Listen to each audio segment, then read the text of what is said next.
this is Governor Bobber. I like good day, doctors. George Allen here. Good day, doctors.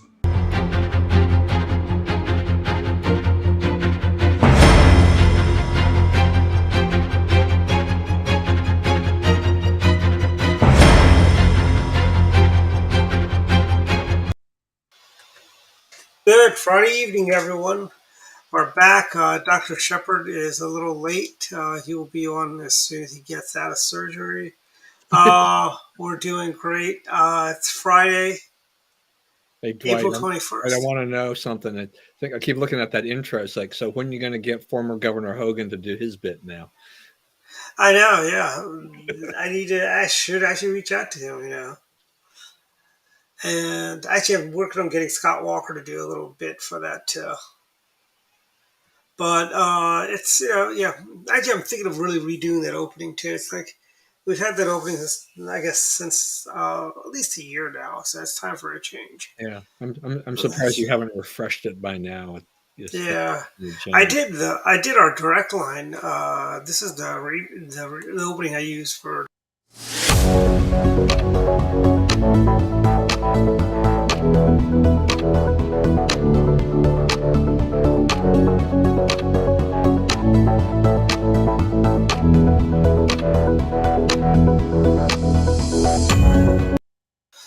So I like the music. I love the pizza. Yeah. This is so where was the picture of the Shamrock Shake? That was probably from either from my car or actually that picture maybe like having it at the office or at the house. I'm not sure where, but I took that picture of the Shamrock Shake. Dwight, you're a classic. It's so it's and remember everyone, you can't get these anymore. But you can get a strawberry shortcake McFlurry. But I'm sorry. I think anything with strawberry flavoring is not going to be that good. It kind of looks good. I remember. Did you know McDonald's used to have a cherry shake years ago? A cherry flavored shake. Why don't they bring those back? Yeah, what the standard really is what? Vanilla, chocolate, some strawberry, and then some places, like a Oreo cookie or whatever, right? Mm-hmm. And then everything else is different. I was surprised to see this, strawberry shortcake deal. That's one of my favorite desserts. Not bad. It wasn't bad at all. They didn't put real strawberries in it, did they? No, they do like a lot of little crumble things in there and strawberry flavoring and stuff like that. But I'm the guy who's loved strawberry since I was a kid. Remember, like Nesquik had a strawberry. Yeah. You could add the mix to your milk. That stuff makes it super sweet, but I loved it. Yeah, I actually, like later on, you could buy like butterscotch flavoring. I like that actually, the caramel butterscotch type flavor. I did like that a lot. Caramel I can do. Butterscotch sometimes. I've kind of gone back and forth on butterscotch. Yeah, and what the best butterscotch is, right? Right here, Werther's is good. Yeah, I went to a place. Yeah, we used to buy a lot of Werther's. It's going to be a little bit too much. Yeah, I was down visiting my niece while I was in Florida. And my niece goes, Uncle Red, you're not that old. You shouldn't be eating old people candy yet. And keep how fast the year has gone by. We're in April. We're already halfway through April. We paid those bloodsuckers their due last week. And, yes. tax day, but I did pay more in taxes this year than I did last year. Well, I've been paying more in taxes since the Trump tax plan went into effect. Because I was an itemizer before, and I got hurt by the changes in that. Yeah, that and the fact that part of that was the cap on the state and local taxes, because property taxes eat up so much of my income or whatever. So, with those being capped, I definitely paid out more. But the silver lining is that because my income has dropped so low, I probably will pay very little in taxes in 2023. I really wonder right now, right? We've got all of these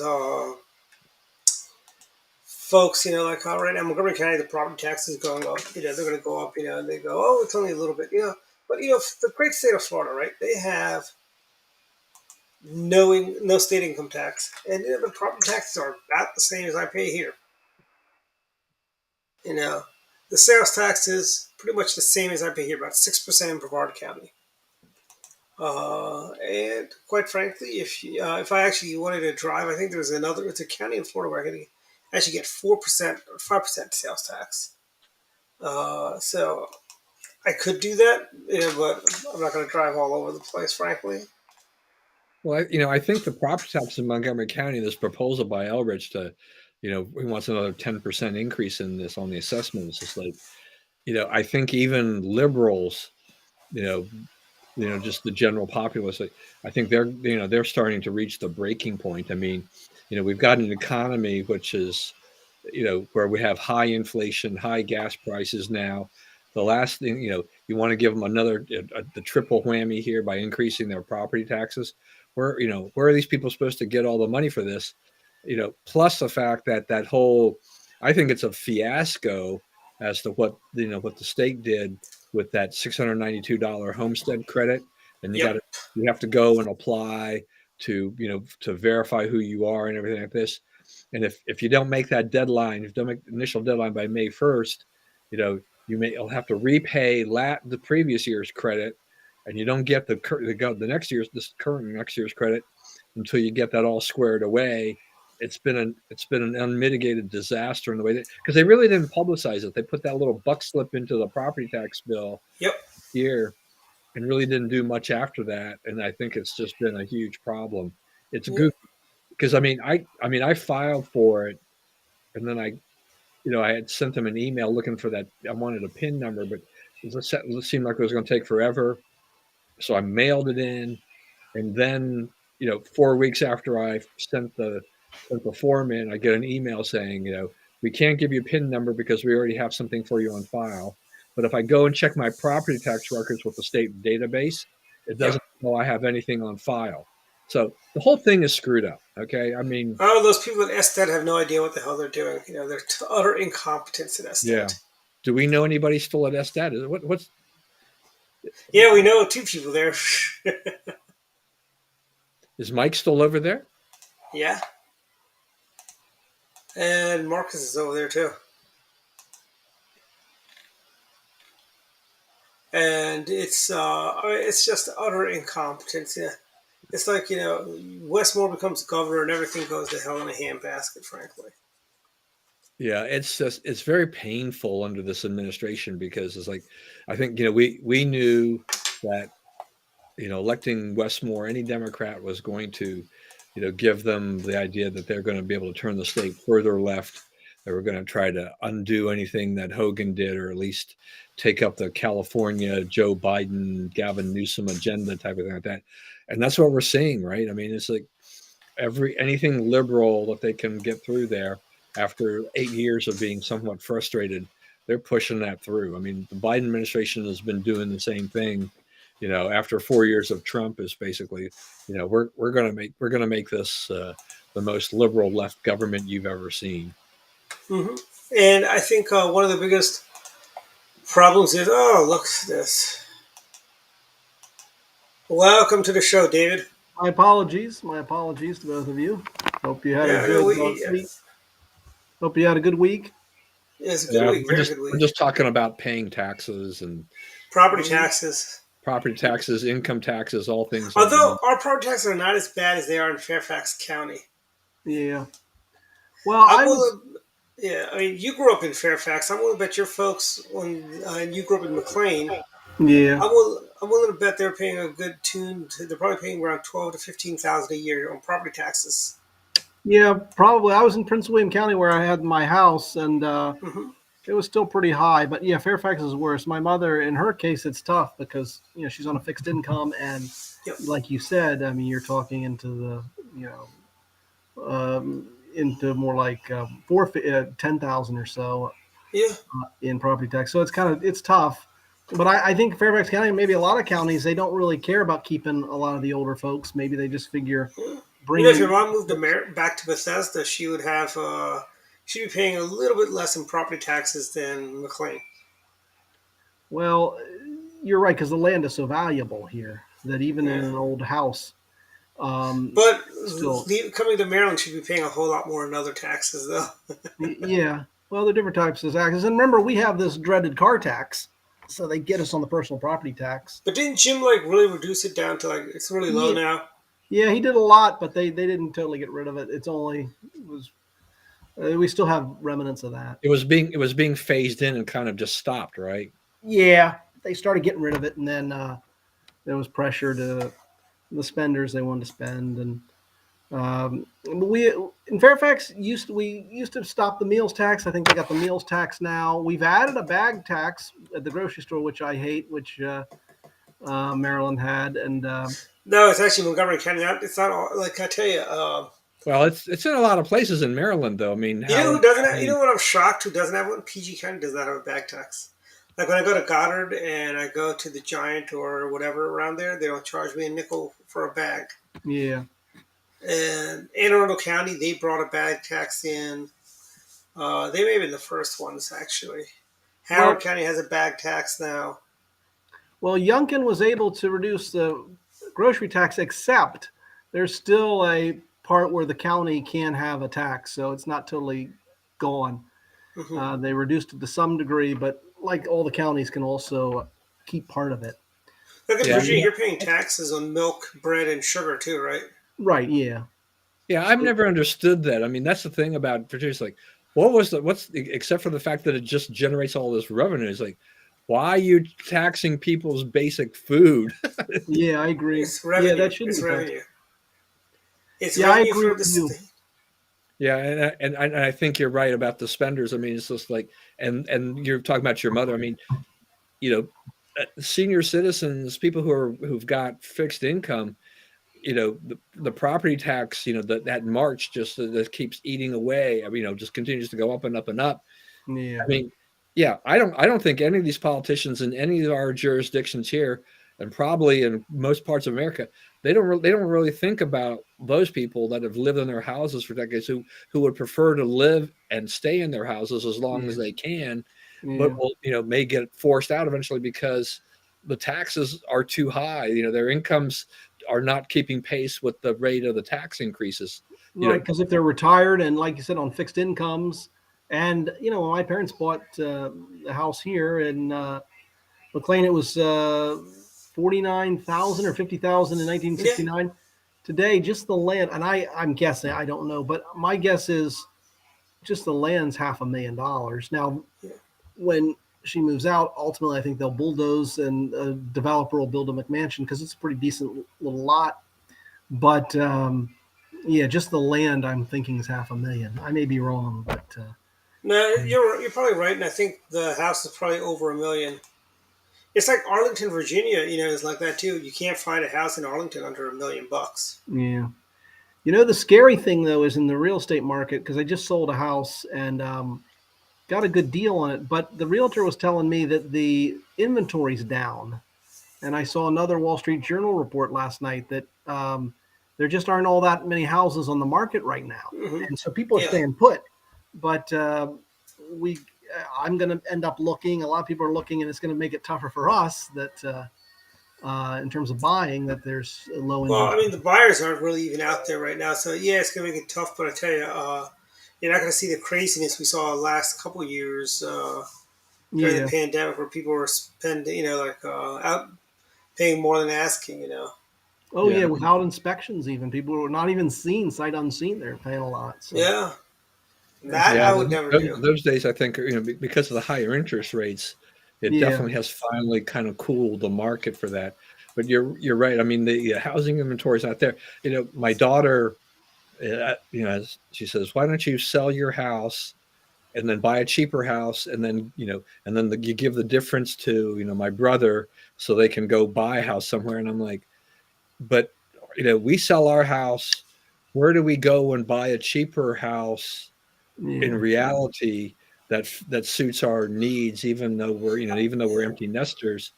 It's I not mean, like it even if you went was. back to your old, even if you went back to your old neighborhood in Lay Hill, you're still going to pay close to $1 million, for a Well, I house mean, there. I'm pretty sure those have. Well, so I actually looked up the house I grew up in Silver Spring because I was going through some old photos of when I was a child, and my father had written down the address in the photo album, and I thought, okay, this is I couldn't remember that address because I was 5 or 6 years old when we moved out of there, so I decided to look it up on Zillow, and I'm like, that house there, that small 1,800 square foot house in Silver Spring was $500,000. Well, you know, that's a tiny little home. My wife and I, we wouldn't mind downsizing some, but we still would want a house probably in the 3,000 square foot range, so we'd have a little bit of Yeah. space. Mm. And everything's expensive. Where are you going to be? I actually like this neighborhood, but my fear is that when I get to the next assessment cycle, because Maryland assesses the houses every 3 years, right? So I think I'm Hmm. due next summer or something like that. I expect that there'll be a pretty big jump, in the assessment, which will also mean pretty big jump on the property tax. My income's been going down, not up, so I'm going to see a bigger squeeze on everything. And it's like, do the politicians care? No. I mean, it's like somebody will always be willing to step in and probably buy a house and pay the taxes and not complain. Yeah, But your longtime residents, the people who've been there forever, have been part of the community, they're being pushed out, and it's too bad. yeah, it's by design. I think they And you like have my an mother. HOA there too, right? It's not just your property tax. You have an HOA fee too, right? Yeah, yeah. I mean, great. So I've never power washed my home, and they have this Hmm. annual inspection, which picked up Mhm. again after the pandemic, and I get the letter from the HOA. It's like with a little section about appearance of the home, and it says, "Please Yeah, power wash your siding." It's like I'm going to go ahead and do it. I found somebody who could do it. I'm going to go ahead and do it anyway because we haven't done it in the 19 years we've been there. But I'm going to take pictures of it before and after because it's my belief that even after they're done, it's not going to make that much of a difference. Is that No. our siding is a little bit darker on the natural color, Hmm. and versus a lot of siding in the neighborhood. And I just think the HOA people who come around and do this just look at it and think it's dirty. Plus the side there, they look at the one big side of my house that faces out kind of towards the street. If my house faced a little bit differently, they probably wouldn't bother me. Yep. But I'm going to mm, be going around the neighborhood later on. I'm going to be, so by the end of the summer, I'm going to like, did they catch everybody with siding? I mean, mine does. I see siding when I walk around the neighborhood. You see like algae and stuff growing out, coming out of their siding, right? It's like I want to see if they get rid of theirs, or if I'm just being picked out because I happen to live in an area where you can see it better than other places. How about yeah. Sam Aurora, your neighbor? Sam Aurora, the former delegate. Does Well, I don't know. I don't know if those guys. Our neighborhood has had a fair amount of change over the really? years. Yeah, I mean the house across the street just got sold. We, we don't. There are not a lot of original homeowners, and they've been moving out. I think the ones that have been there for the longest period of time, they are moving out. I think they're taking their money, saying like, I bought the house in the early 2000s for 500,000. I can sell Yep. it for 800, 900,000, Mm. then they can move on to something else. And more power to them. Yeah, Mm. and if you move to say North Carolina, in the Carolinas, you can actually have the same size of the house and still keep some of the equity that you just pulled out of the house when you sold the house.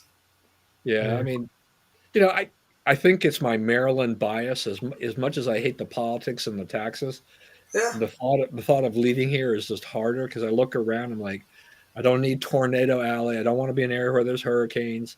A lot of the West is out because of the heat. My wife can't handle it. She can't stand the heat.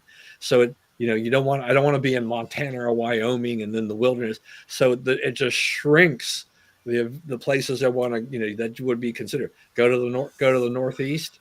Yeah, I want snow all the time. No. You go to Yeah. Delaware. Delaware is not a bad alternative. You get, Delaware's not bad. My wife just visited a friend of ours who moved up there. She's a single, mhm. in our age range and all that stuff. But she moved to a senior kind of community and thought, and she helped her out for a few days, so she was coming from some hospital stay and all that, and she came back and she's just like, no, we can't do that. We're too far away from the creature comforts of Costco or Sam's Club and other things like that. This area is great. I mean, we have 3 airports we can go to, right? Yeah. From where I live in Gaithersburg, each of those airports are about the same distance time wise. The only difference will be the airfares for the various airlines, depending on what you want to fly. I tell you, if we would build that Potomac crossing, Dulles would be a really quick commute for us. Yeah, there's a lot of things. I mean, look at the GW Parkway. Right now, I don't want to travel until they finish that construction because they're making the traffic shift tomorrow for 2 lanes and 1 lane, and depending on rush hour or non-rush hour direction.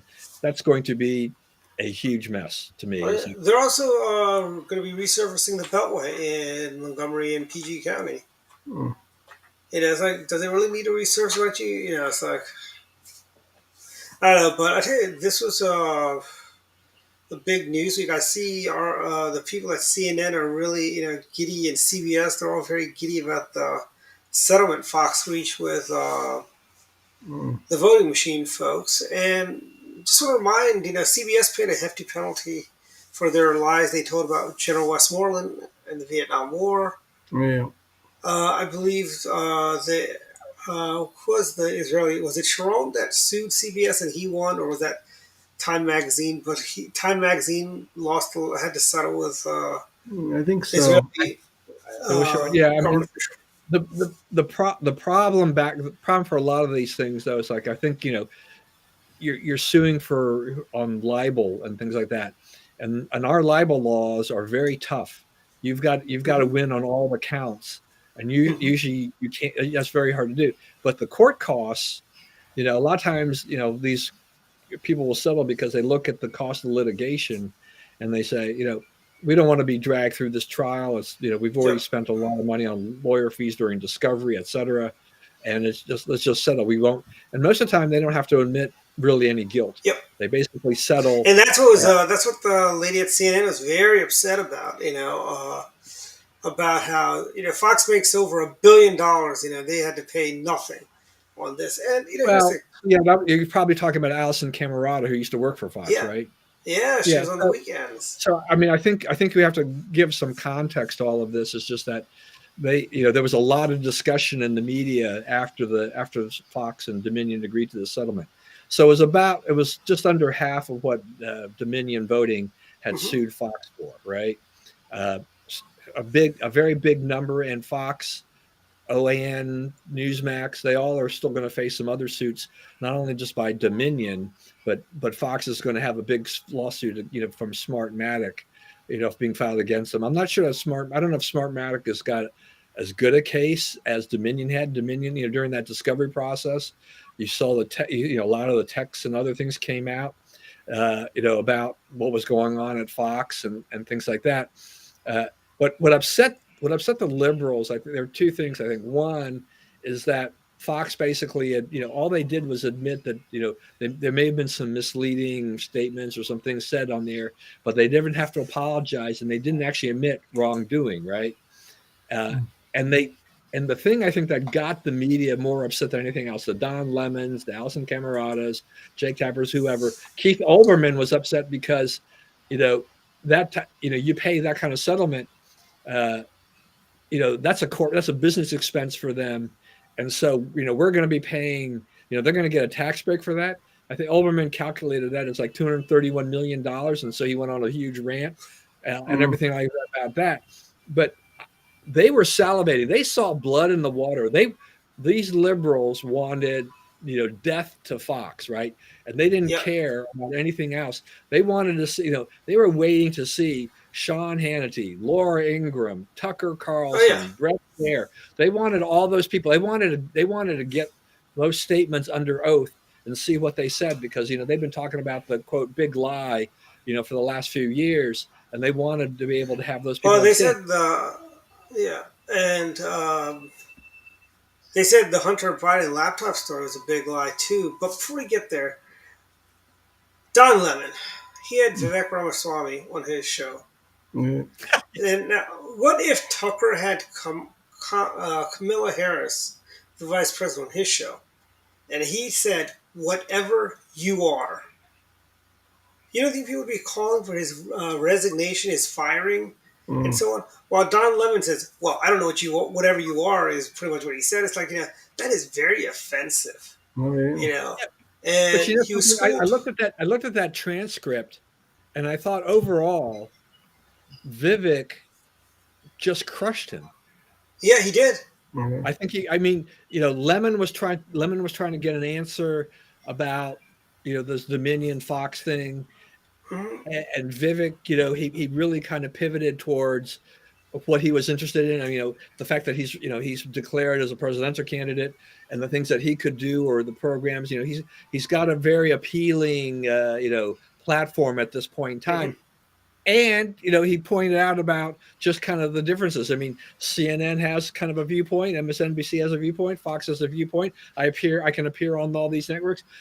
Kind of throwing a little bit out there, saying like, look, we know you hate Fox News, but in essence, CNN has their own liberal bias. But I don't mind. Yep. I don't mind appearing on that either. I mean, I thought Vivek did a great job overall of just kind of just turning Don Lemon completely I around. would say Don showed his racism, frankly, towards others. Frankly, that was very racist of him to say whatever Yeah, you want. well, He knew look, exactly. I don't think that Don Lemon went into that interview prepared. I don't think he understood who Vivek Ramaswamy was and how good this guy is. Yeah. This guy is no pushover. He has not reached the successful levels in business, without being prepared and understanding and how to Yeah. deal with people and how to talk to the public. And he's very confident about that. He's very smooth. He's great. I mean, he's just great on television. And I mean, I think he just totally blew Lemon out of the water overall and made Lemon look like a fool. And, Yeah, and that's not that hard to do. no, it isn't that hard to do. But I mean, we all know that the media, when they're interviewing a lot of these people, they have an agenda, right? There's something, they invite these guys on because they're hoping to tear them up and tear them apart. And I think Vivek turned that whole thing completely around. And the media with the whole Fox Dominion thing is that they didn't really, they didn't get their head. They didn't get Fox's head on a platter. And what they have forgotten in all of this is that Fox settling with Dominion preserves their jobs in essence, because the floodgates would have opened had Fox gone to trial, had Fox had an adverse ruling. There is no telling how many lawsuits for defamation, good or bad. I mean, there's a lot of frivolous lawsuits that get filed all the time in this country. Could have been filed against these journalists and tied them up and forced them to defend this. And and if Fox had lost, would have taken away part of the defense of how to protect the journalists. So the journalists, their penchant, their desire to see Fox destroyed almost destroyed them in the end. So they should really be thanking Fox for settling rather than getting all upset and talking about the travesty of this whole thing. They have it completely backwards. They have, at this point in time. Maybe someday they'll learn their lesson, but I doubt it. Yeah, it's just they hate Fox, and so they celebrate anything that seems anti-Fox. But of course, like you just pointed out, it could still hurt them in terms of their business and their vulnerability. Well, I mean, and here's the thing: they act like they are without sin. I mean, come on, CBS has a long history of making stuff up. Everything from before the Westmoreland interview to their reporting on the on their reportings on the Vietnam War, the reportings on the 1964 presidential campaigns, where they basically maligned Senator Goldwater. CNN had Operation Tailwind, where they had to pay a hefty little fine. Not a fine, but they had to settle on that one, where they were making up stuff. Well, CBS, Dan Dan Rather, Rather, Dan Rather, and National Guard. the Edwards Kerry Edwards campaign for the falsifying documents. And what does he come up with? the severity of the charge. Authenticity of the documents is not what is important. It's the severity of the charge. And I mean, where was Dan when Danny Boy when Hunter Biden a laptop? I mean, and we were learned today, or was it last couple of days? This is a coordinated effort between the Biden campaign and those so-called intelligence experts that put that letter together.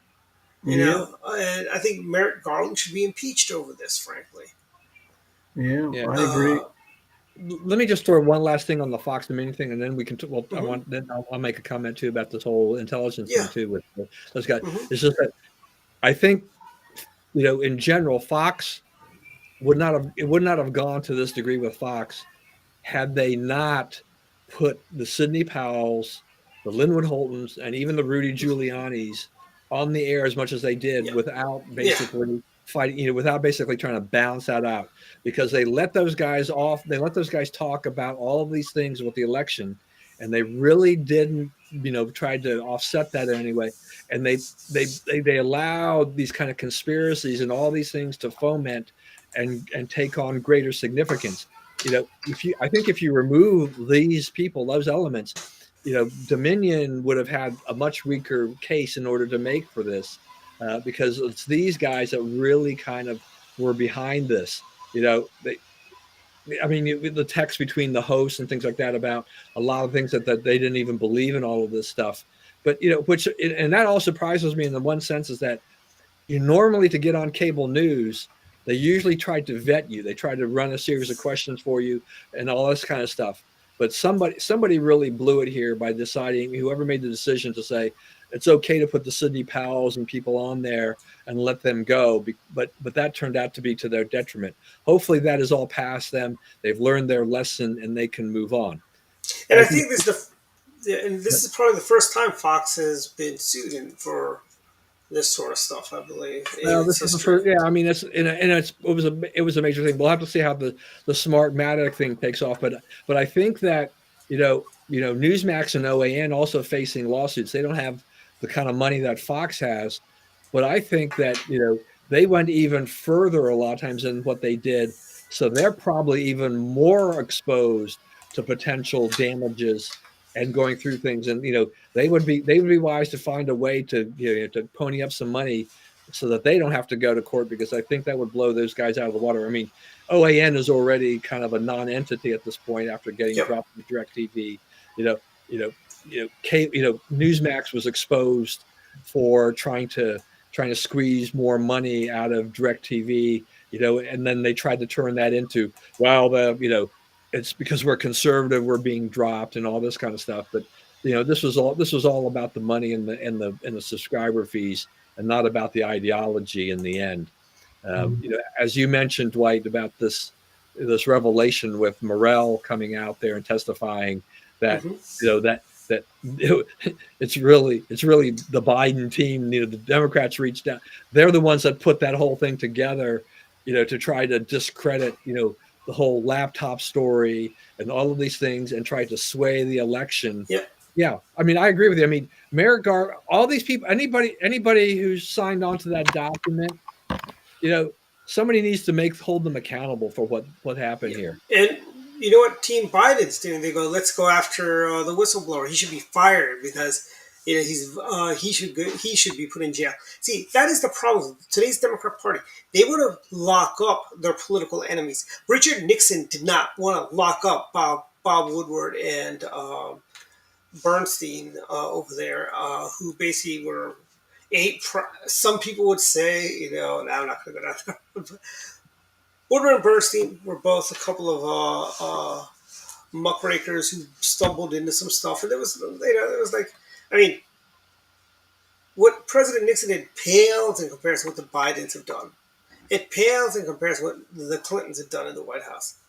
I mean, Joe Biden even makes Vice President Agnew look really good with, the way he's behaved as Vice President. He's making Spiro Agnew great again. Reference for the show. Yeah. Well, the good news is it looks like the whistleblower's got a lawyer, and I heard the lawyer's comments today. Mm-hmm.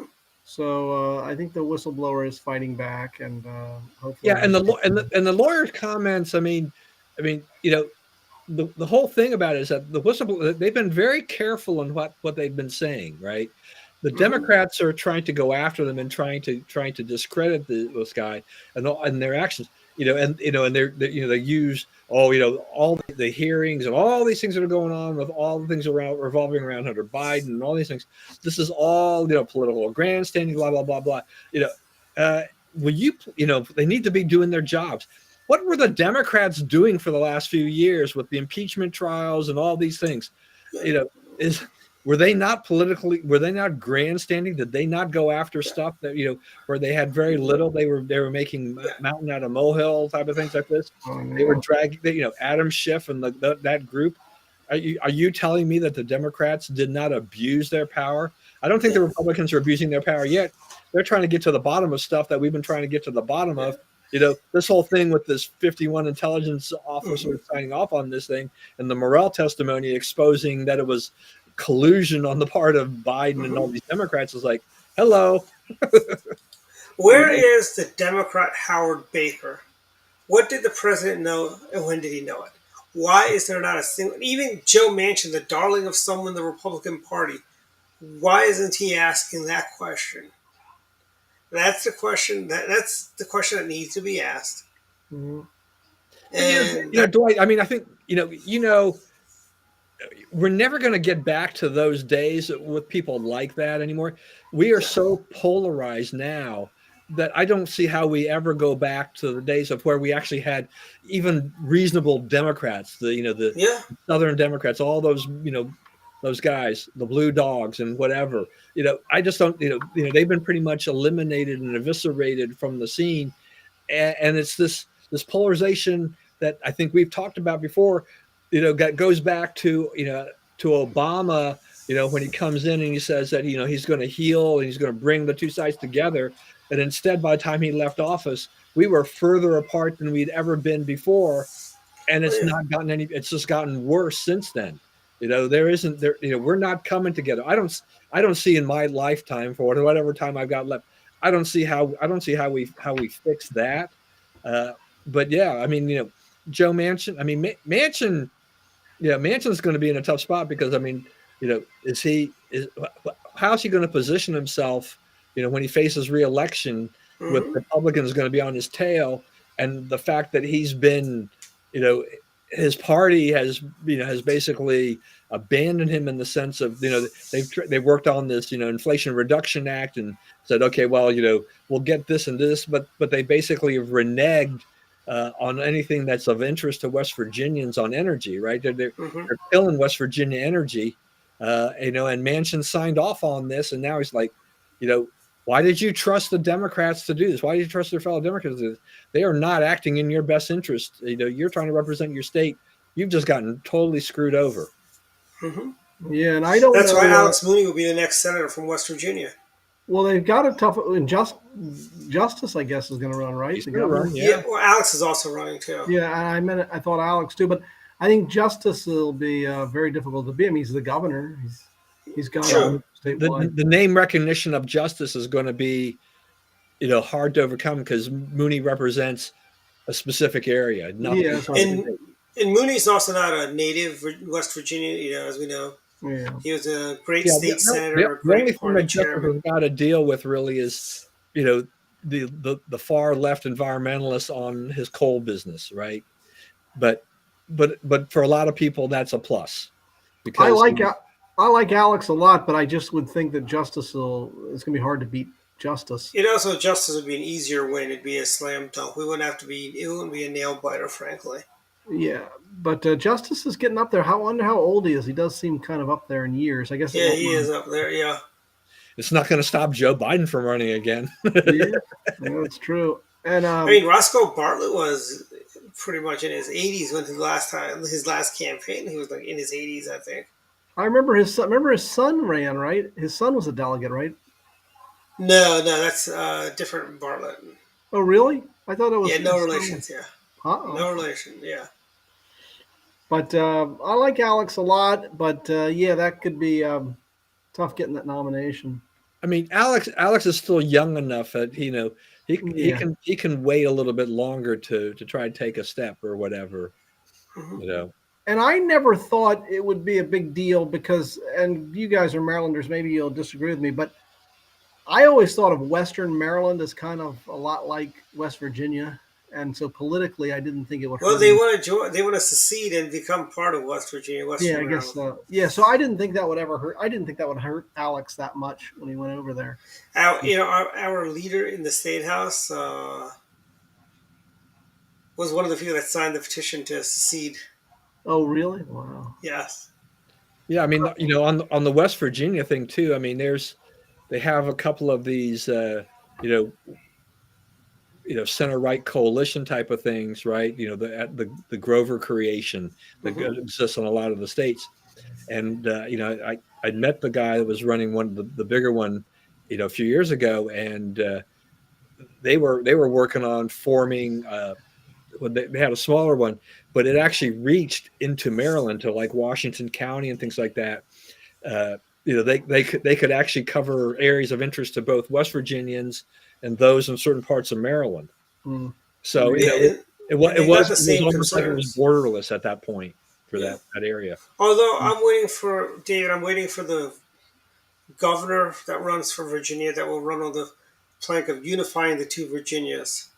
Yeah, I think so. At least one governor. Well, at least one governor I've talked to, a former governor, still a little upset about that because remember, according to the Constitution, um, to divide a state, of course, the state legislature and they'll have a say, and also the reality is, and I'm not look. I mean, this is done. I'm not suggesting there's a clear legal case, but according to the Constitution, of course, that wasn't kosher. But the feds probably figured we'll punish Virginia because they led this whole thing, and they figured, hey, you guys, you said you left the union, so it doesn't apply to you, so we'll create West Virginia.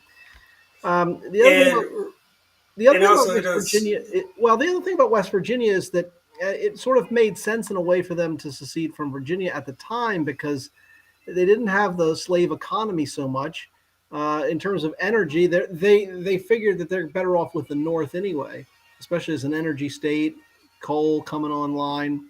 So, from West Virginia's standpoint, they thought it was a good idea to leave Virginia. But I'd welcome them in. I mean, if West Virginia wants to join Virginia, I'd be happy with that. But that won't happen for a number of reasons. One is they give up two senators. Why are you giving up two senators Exactly.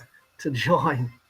That's right. But it would make Virginia a lot more redder though if you were to. Yeah, but you know what? The difference here is that a lot of people don't realize is that when I was coming up in politics, and let's say a little before, 70s and 80s, Virginia was still a Democrat state, but was moving Republican.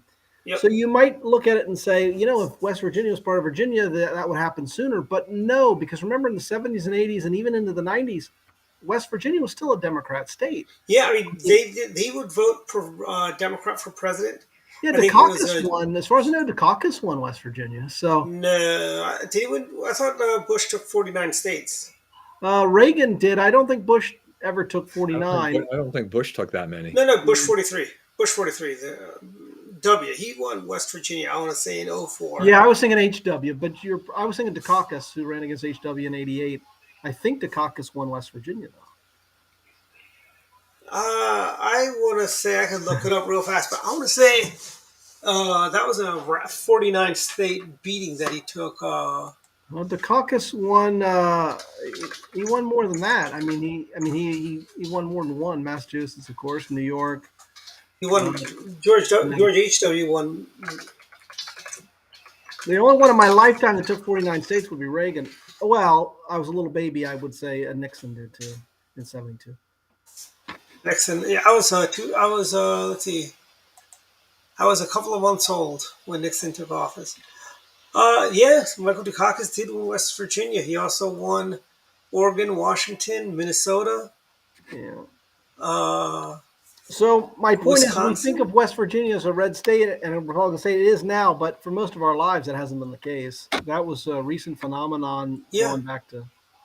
I'm sure W won West Virginia. I would think W won West. Yeah, W did. What I think was hilarious is over in Virginia growing up. Back I know Chuck Robb And then you had Jerry. You had like a run of I think 12 years of Democrat governors. You had Chuck Yeah, Robb, Jerry Baliles, Doug Wilder. Then George Allen came yeah, back and restored yeah. Even with order. Reagan won Virginia big, but still didn't have the magic in pulling Republicans through as governor. But Virginians always like to do the opposite. So whoever's in the White House, whatever party that is, they'll go with the opposite as governor. Was that Usually, Marshall Coleman who ran that year against yeah. Chuck Coleman Robb? lost to Wilder, and Was that it was a Wilder or close Robb? one. That was a close one, huh? Was Well, he it? lost I thought, both. In '81, he lost to Robb. He sat out in '85. He had Jerry Baliles, and mhm. Baliles beat Durrett. And then in '89, Coleman came back to run, and he lost to Wilder in a close. That was a squeaker. And Uh, then Coleman kind of decided, hey, I'm going to do a third mhm. party run for U.S. Senate. Yeah, I think John Warner got him to do that and to try to defeat North. And that was the end of Coleman. He lives near me. I always thought a nice guy, but yeah, sometimes his political judgment may be a little questionable. And Well, it's like a lot of them. Remember Coleman Andrews? yeah, that's right. I remember. Yeah, he was on his way to becoming. Yeah, he dropped out, and then we had a number of people. In my book, I do make a reference to Coleman because when I was coming up in politics, that's one of the first campaigns I remember. Yeah. So I make there's sort of a reference to him. And when I used to work in a movie theater in Tyson's, I would see Coleman a lot, big movie buff. And Really? yeah, and in my book, I make, and I don't bore you guys because I know you don't hear about the book, but just one little reference in the book, I talk about the political consultant telling my candidate in the book, said, "You're young and ambitious, you're like Marshall, but he wanted to be governor more than anyone I ever met." Well, I base that on one Saturday, '93. I was working at the theater. George Allen, Congressman Allen, was going to announce he was going to run for governor, and he did a little tour, and including in Alexandria. So I went to his kickoff there in Alexandria, and then I came into work at the Mhm. theater. And that day, I saw Marshall, and I went up to him and I told him I was just a kid excited about. Hey, I went to Congressman Allen's kickoff, and Coleman was so fascinated. He was pressing me with questions. Oh, how many people were there, and what was the response? And I just took from that conversation, that little brief meeting with him, that he had. I don't think anyone wanted to be governor more than him, and it Mhm. was like a passion for him. But So I kind of felt sorry for him when he lost because I think for at, him that was so yeah, much so at important. the Richmond debates, when they had the debates in Richmond, us Yeah, college Republicans, we were lucky enough to go, and I met George Allen there, and yeah, George, and I knew this guy's going to be the next governor. The guy was so personable. He's very, he he's was talking good. to everybody. Yeah, and you know who else was there? Governor Carroll Campbell of South Carolina. Yeah, Carroll Campbell's great. Died young, sadly, but I always thought he Yeah, was presidential material. that's what our old boss Paul Wyrick thought that too. Yeah, I really did, but he died young, relatively young. South Carolinians loved him, and he was a great governor. And he's actually one of the first Republican governors there in many years because South Carolina was Democrat all the way back to the Civil War, and then by Carroll Campbell into this is how long it took. South Carolina didn't become really a Republican state until probably like the late '70s, maybe into the '80s. It started moving. Um, but I saw Carroll Campbell when I was at. I went when I was a kid. I was still young to the '92 Republican convention in Houston, and you guys Mhm. were probably both there. And I saw him at the Hobby Airport, and I was just a kid. And I went up to him, and I told him what I thought. I thought you should run for Mhm. president or whatever. And Carol Campbell said, "Well, that's very kind of you." And he had a Southern accent, and Mhm. he had a crutch for some reason. I hurt his leg or something. I saw him like walking with a crutch, and he wasn't near as tall as I thought because you can't usually tell on TV. Yeah. And I remember I came back home. I told my father, "Hey, I think this great candidate, Carol Campbell, and I think he could run for president one day." And then I pointed out that he kind of had a limp because he had a crutch and he was kind of short. My father jokingly said, "Geez, short and has a limp. Yeah, he's really got a great shot." So, but I Yeah. liked Campbell. He was good. Yeah, I was just looking Yeah. back. I mean, I forgot he died of Alzheimer's. Yeah, maybe you're right. Maybe that's what it was. That's what it shows. That they diagnosed him, and then I guess 4 years later he passed away. So yeah, you're Yeah, right though. I mean, 65, pretty young age to yeah. go. Pretty young to get Alzheimer's too. Usually, you Yeah, get that Alzheimer's. Yeah, I don't know if that qualifies technically as early onset Alzheimer's, but it was probably pretty close. Well, if you listen to a friend of mine from high school, she would always go, every time people drink sodas from a can, they go, that causes Alzheimer's. I gave up drinking sodas from a can, and my memory's gotten better. It's what her comment would always be. Well, I think it does run in the family. Reagan had a relative I know that died of Alzheimer's, so maybe it runs in the family. But yeah, that's not one way you want to go. But Dwight, you were mentioning moderates, and in Maryland, even I remember coming up, and they had some moderate Democrats even in Maryland. And do you remember? And he ran against Paris Glendenning in the primary. American Joe, American Joe Medashevsky, yeah, he's a moderate. I remember seeing his commercials because I'd seen him here in Virginia, and I would think this guy's pretty good, So I mean, until Paris Glendenning, most of our Democratic governors were middle, like Harry Hughes, who my dad knew from Friendship Airport Authority because he was instrumental in the renovations of Friendship Airport, which is now BWI, and it was Governor McKeldin that put Friendship Airport on the map, so to speak. But Governor Hughes, good guy. William Donald Schaefer, by the first campaign I was paid for, I worked against him. We had a husband and wife team running for governor and lieutenant governor, Bill and Lois Shepard. Oh yes, he came to one of Wyrick's lunches in 1990, evidently. Yeah, I haven't seen that, but I remember the name. I do remember you ran. And I know Dick Dingman was saying the guy was a clown, and we liked him, Yeah, That was a disaster. It was. But he did better. I think as a result, he ran against Schaefer, right? I think I voted for Schaefer. He did better than our last candidate ran for governor, though. Oh, maybe. Just saying. But William his wife was. Donald Schaefer wasn't that bad, I don't think, for a Dem, was he? I think that's what Dwight's right about. I mean, you'd look at the Harry Hughes, the Schaefers, Blair Lee, all those guys. They were tolerable. I mean, now we've gone to what? We've gone to the Westmore and who knows what after. We're good. We're in bad shape now. I mean, even Casper Taylor, and Michael Bush, and the guy that just died. I'm trying to think of his name. Miller.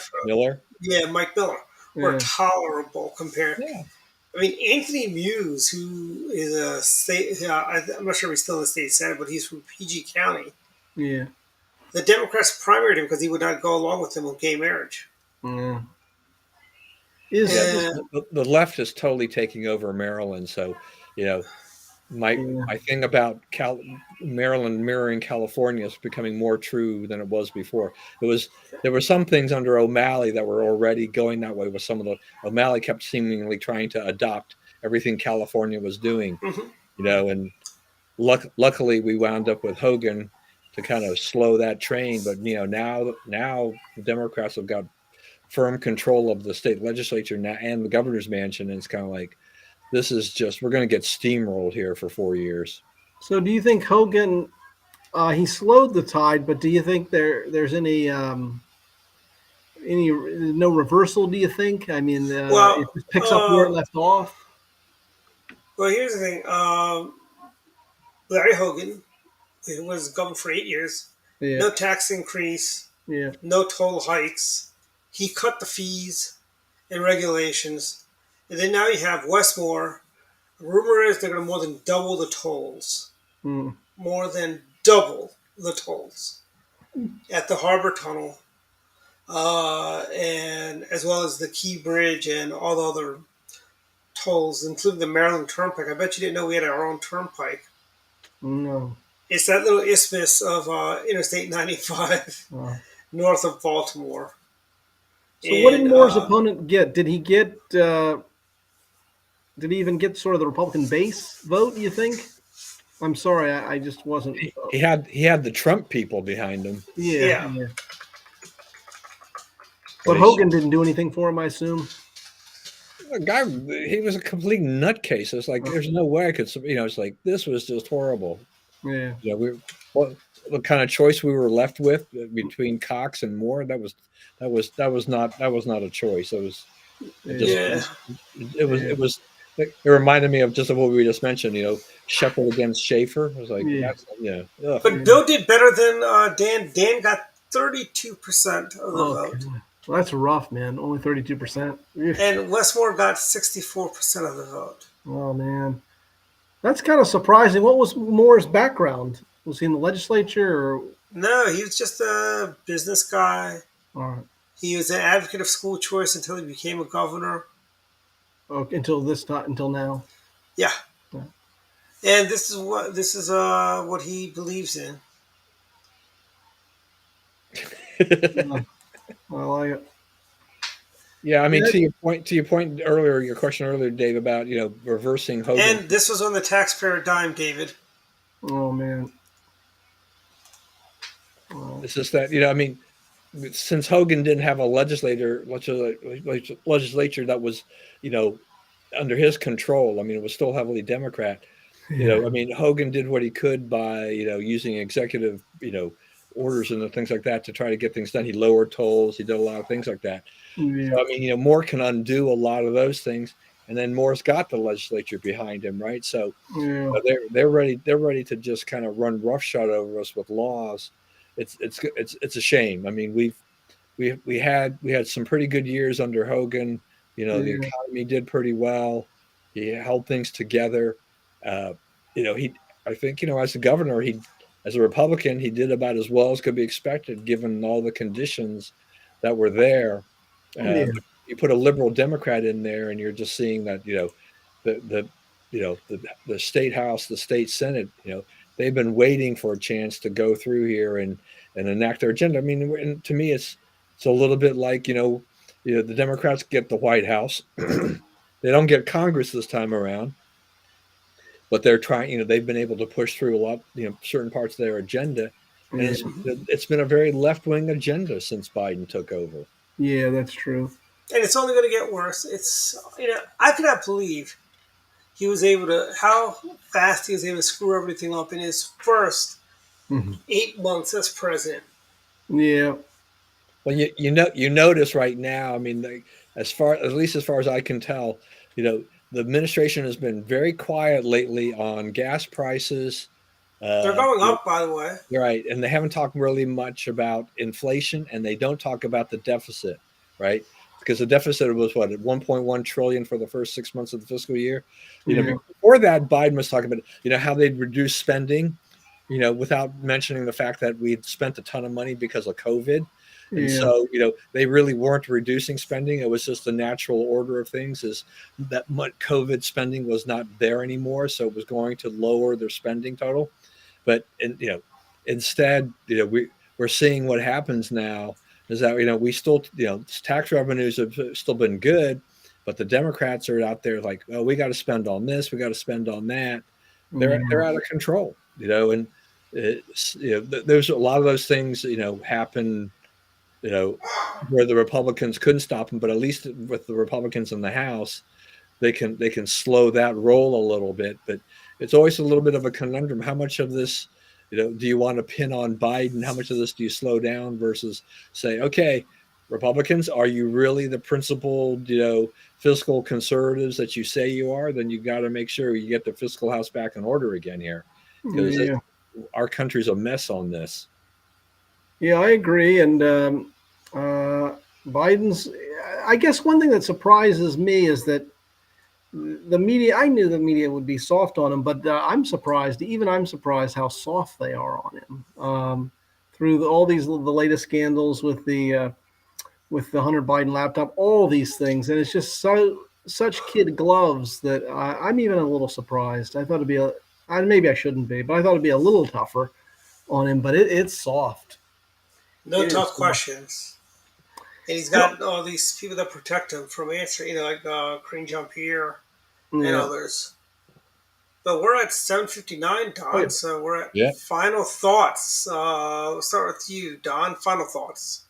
Final thoughts. I will say, well, there's several things here, I guess, but so we have the Chicago mayor, the elect, we had the weekend here where these teenage mobs ran rampant through Chicago, looting, stealing. That's just because the weather was nice, Don. The Mm. warm weather is why. They beat up an interracial couple, all these kinds of things. And the new mayor, he says, don't demonize these kids. And I was like, excuse me. It's like they were out there committing crimes, and you're telling the people to kind of don't judge them and don't demonize them. So remember, Chicago, remember who you voted for. You had a choice to pick somebody else that would have been a little bit more moderate. But boy, no, you had to continue going down the leftward path. You're going, you deserve what you get, but it's unfortunate that businesses have to suffer at the expense, and also some of the citizens for the choices that the larger citizens as a whole made for that. I saw that the BuzzFeed News is shutting down. I don't think a lot of people are going to miss BuzzFeed News.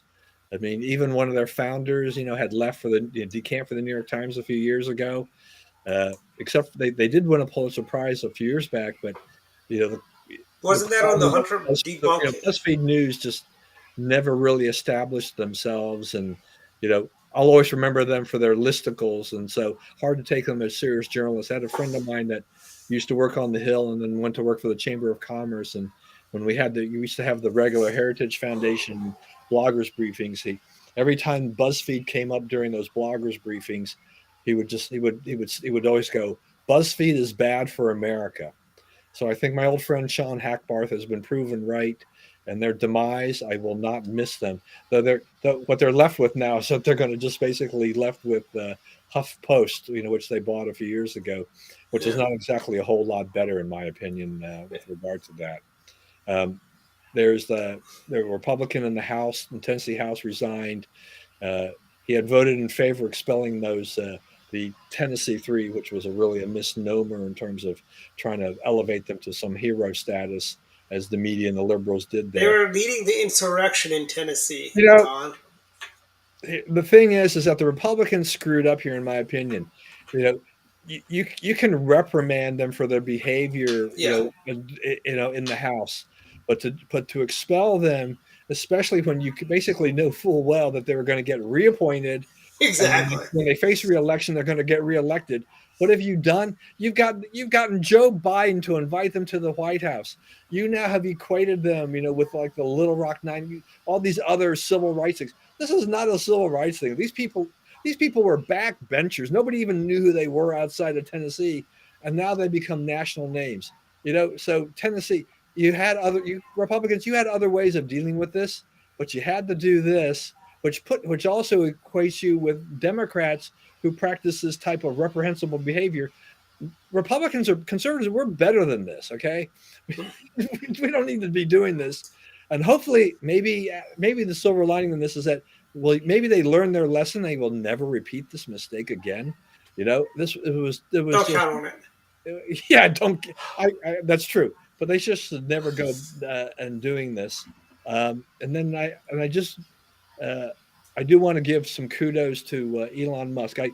He's very peripatetic as far as I'm concerned, but he had an interview with the BBC, and at that time, the BBC had been labeled as, what was it, government-funded media and things like that. Now, remember, the BBC is not technically government-funded in the sense. I mean, but every citizen in the UK has to pay a fee to the BBC to get the BBC. So that's what those television licensing fees are. So it's government funded without the government funding label on it, and so they were this guy was trying to press Musk on all these things, and and particularly on hate speech on Twitter and stuff like this. And I give Musk credit. He says he says, well, give me an example of hate speech on Twitter, and he says He says, well, I don't actually use my For You feed anymore, and I haven't been on there lately. And I think Musk just totally destroyed him because he kept asking, give me an example of the hate speech that you're complaining about that Twitter is responsible for, and the guy came up with nothing. I think Musk destroyed him. I do want my criticism for Musk today would be is that after labeling these various organizations like NPR, PBS, all these other groups, these other organizations as either state sponsored or government funded and things like that, they removed the labels. But he wasn't wrong. I mean, Twitter, when it came to NPR and PBS, if you say government funded or whatever, or government supported, he's not wrong, right? I mean, they're taxpayer dollars flowing into that. It's just that they take umbrage with that because it makes them look like, oh, well, we're not independent. Well, if you're getting taxpayer dollars, you're not really all that independent, right? So, I don't think he was technically wrong. I don't think he should have removed those labels at all. I think he caved into the backlash from some of these media people, and I don't think he should have done that. So, those are my rants. Any more thoughts? Yeah, one thing I'm happy. Yeah, David here. Go ahead, David. Yeah. Well, I'm happy to hear that Kim Potter has been released from jail. I think it was Kim Potter's the name. She was the police officer in the case of, I think in Wisconsin, Milwaukee, who stopped a guy. It was an outstanding warrant. He wasn't cooperative. She said, "I'll tase you. I'll tase you." Ends up reaching for the service revolver and not the taser. Shoots him. And of course, there's a tragic death. I always thought it was an accident. She never intended to use it. She grabbed the wrong gun, in effect, and has been released from jail. I think that's good. I'd also say the one other thing is I'm starting to feel gas prices more, and I'm more cognizant of it. And the reason is, and I know you'll roll your eyes necessarily, but it deals with my book because I speak now at different groups throughout the state. And so I have to travel more. And so now I really do have to factor in gas costs. Now, of course, I was commuting to work and all, and so the gas costs would affect me. But now it's a little bit more. I'm putting a lot more miles in my car, so I think about it a lot more. And that deals with the economics because you got to calculate, well, how many books do I need to sell? If I go here, is worth my time. So I'm really starting to feel gas costs a little bit more. But it also makes me realize how it affects everything, not just your books, but every other service and commodity we buy. And so it's a nice eye opener, even though intellectually I always knew that, but now I feel that a little bit more. And those are really only my two thoughts, I guess, then for the day. But I do agree with Don. My one final thought is what was said earlier. I agree in the case of Chicago. What a sad situation that they got rid of Lori Lightfoot. And you think, okay, great, they got rid of her. The nightmare's over. But then they got a guy who's probably just about as bad. Meet the new boss, same as the old boss, right? Huh?